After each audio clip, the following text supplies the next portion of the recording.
Just working his way up to the stage. He's just getting to the top of the stage there. Did you guys see that? Enduroing? Aiden, where's the top of the stage? Is that it?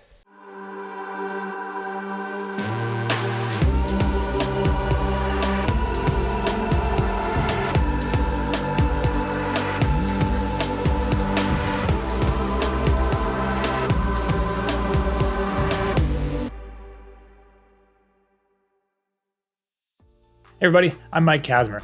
Today we're going to be taking a look at some of the better values that you can find in the 5 bikes that were featured in our Enduro Freeride field test. Now, the bikes that we had in, we didn't put a cap on the price, so we had some bikes that were over $8,000 US. The Rocky Mountain Altitude took the win as the most expensive bike on test. That reached $9,099 US. So I know some of you are probably disappointed we didn't have any bikes that went over that $10,000 mark. But there's also a lot of you that would never consider spending that much money on a bike. So that's why for this video, we're going to dig a little bit deeper into the different versions that are available and kind of find out the highlights. Not everybody needs a carbon frame with carbon wheels. Actually, no one needs a carbon frame with carbon wheels. But you go a little bit deeper, you can find some decently priced options that'll still do a great job out on the trail. Now let's start digging into those product spec sheets. I'm going to start with the Santa Cruz Nomad. It's worth noting that the Nomad is only available with a carbon frame, so the base price for that bike is a little bit higher than the other 4 options I'm going to be talking about. The least expensive Nomad is $4,499, and that gets you a SRAM NX Eagle 12-speed drivetrain, some Guide RE brakes, a RockShox Zeb fork, and a Super Deluxe Select shock. The version I tested comes very well spec'd at $6,199. That gets you a full XT drivetrain, Performance Elite 38 fork, but it also came with some reserve carbon wheels, which are nice and fancy. They performed well, but they also drove the price up to $7,399. No matter how you slice it, Nomad doesn't offer the best value, but I will say that going with the C frame route is a good way to save money without a noticeable performance difference. So the C frames are a little bit heavier than the CC frames, but you're saving a good chunk of change, and I'd say that's a worthy route to go.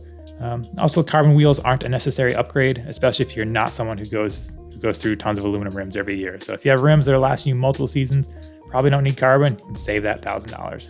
Let's move on to the Norco Shore. So compared to the Nomad, which is only available with a carbon frame, the Shore is only available with an aluminum frame.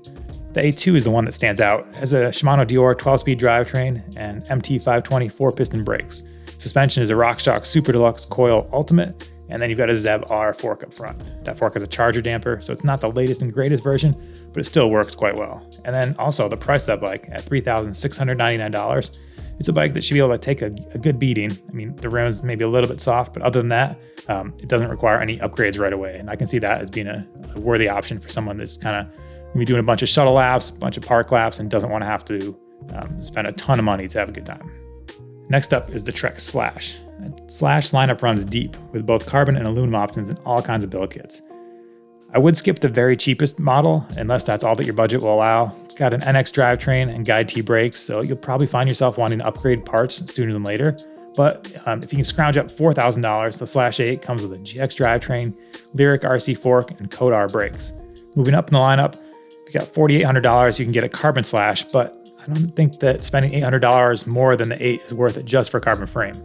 Plus, that carbon Slash, you end up with an NX cassette, which means you need to upgrade the driver body to get something lighter on there. So if you're dead set on carbon, I mean, that's the entry point, but I think you'd be better suited by going with the savings of money going with aluminum. Out of all the carbon models, I say the 9.8 GX or XT offer the best value. However, remember that value is subjective. We're still talking about $6,000 here, and there's an awful lot of house brand components for that price.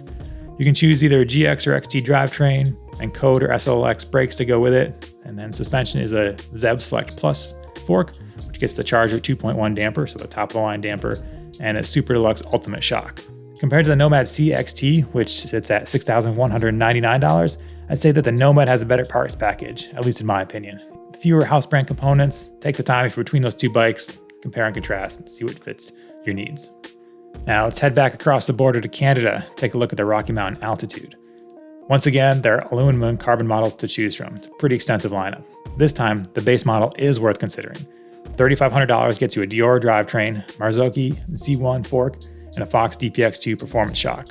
It's the brakes they'll probably need upgrading. They're a step below Deore, and the brake lever ergonomics are lacking a little bit at that level. They just don't feel quite as nice as the higher end options. Other than those brake levers though, it's a great build kit to start from. Plenty of room to upgrade parts as time goes on. For $5,249, you can get the top-of-the-line suspension on that aluminum frame in the form of a Fox 38 and a Float X2 shock, plus an XT drivetrain. It does have a Shimano SLX cassette, and then XT brakes. I don't want to second guess the product manager, but I'm going to in this case because it makes the video more fun. But I think on this model, Rocky could have saved money by speccing Performance Elite suspension, which functions exactly the same as the Kashima coated stuff, and then they could have put those savings towards the Hubs or cassette. Going up to that Carbon 70, the Carbon 70 has a 36, which I'm not quite sure why the highest end models are the only ones that get Fox's 38 fork, but the Carbon 70 also has a Shimano XT drivetrain and brakes. Although, honestly, the Carbon Altitudes don't really offer a great value at all. If you're on a budget or trying to get the most bang for your buck, I'd skip right over them, since you can save nearly $2,000 by going with an alloy Altitude 70. Okay, well now let's take a look at the Propane Spindrift. Things are a little bit complicated when it comes to the Spindrift pricing. Companies based in Germany and in Europe, the brand offers more value because they're direct to consumer, and the prices are quite competitive. However, here in North America, there aren't quite as many options as available, and the fact that a distributor has been added in that erases what could potentially be a 20% cost savings from the VAT that customers pay in Europe. However, we can compare the $8,599 model I tested to the $9,099 Rocky Mountain Altitude. You can still talk about value when you're talking about really expensive bikes and components. You can just see which one offers the most, even if you're already spending a bunch of money. So in this case, the Propane offers the better value. You get carbon wheels, which are Crank Brothers Synthesis carbon wheels, versus the aluminum race face ones found on the Altitude. Plus you get SRAM's wireless electronic Axis drivetrain. I mean, if you're going to roll around on an extra fancy bike, you might as well let everybody know it by having little robot noises come out of it whenever you shift. For riders that have access to Propane's full lineup, there are deals to be had. It's possible to customize the bike exactly how you want, component by component. I do wish there were some Shimano drivetrain options on that menu, but otherwise I'd say that Propane's overall value is certainly higher than the non-direct-to-consumer brands. If I was dead set on picking a bike out of this batch of 5, I'd probably go with the base model Altitude and maybe upgrade a few key parts, or I would try to figure out a way to get that Propane Spindrift configured exactly the way I want it here in the States. So it might not be possible, but I would look into that. In all instances, I would definitely go with an aluminum frame over carbon, simply because the weight savings that comes from carbon isn't quite worth the cost that it incurs, especially if you're on a budget. You're talking about $1,000 or $2,000 more for maybe a half pound to a pound savings. So in my mind, that weight to price ratio just doesn't quite add up. So hopefully you found this helpful. We'll be doing more value comparisons in the future. And don't forget to stay tuned for more content from the Pinkbike Field Test. Thanks for watching.